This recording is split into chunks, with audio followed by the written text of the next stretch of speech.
Hello to both. It's wonderful to talk to you after seeing this film. Those two characters are so interesting, rich, filled with layers, and I want to know how was the process for each to construct them, from the way they move, the way they talk.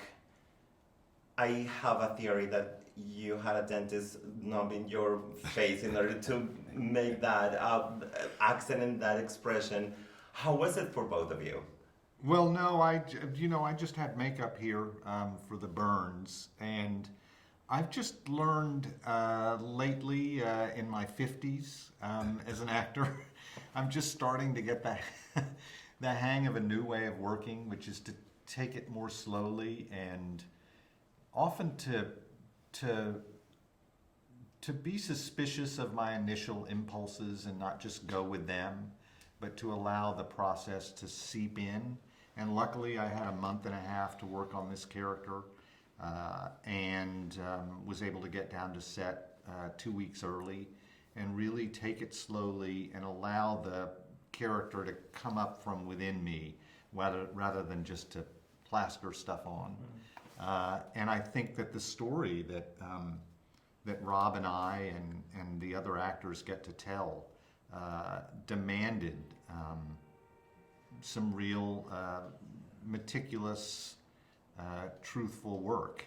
And as a good segue, if you want to see some meticulous, truthful work, my friend Rob here's performance in this movie has incredible depth and sensitivity, and I think we all just wanted to work at a certain level, right? Yeah. Yeah, I mean, I think for us as actors, we really take seriously the responsibility of giving voice to the voiceless. We honor being able to download mindsets and feel them in our own bodies and take our own experiences and our own information and then convey that out so that audiences can learn something about people they generally don't come in contact with. Because I've never met your character. I've never met a character like what Tim Blake Nelson just played, but when I see it on screen, I can feel it. You see what I'm saying? And I can get some information from that. I think this movie, Just Mercy, is just a phenomenal book to read from the start that Brian Stevenson wrote, and it was filled with so much information about that world that he was actually going through. He has so many other characters mentioned in the book, but to compile all that in 2 hours, that's basically when we're trusted as actors. Carmen Cuba was the casting director. Thank you to her. They see it. They see us and our personalities and say, oh, wow, Tim Blake Nelson would be a great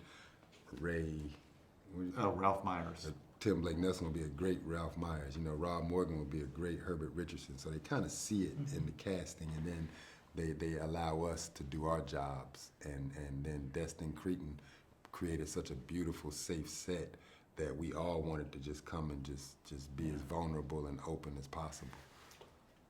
The movie touches on very many ideas that we have about race, about justice being colorblind, about the mass incarceration of people of color.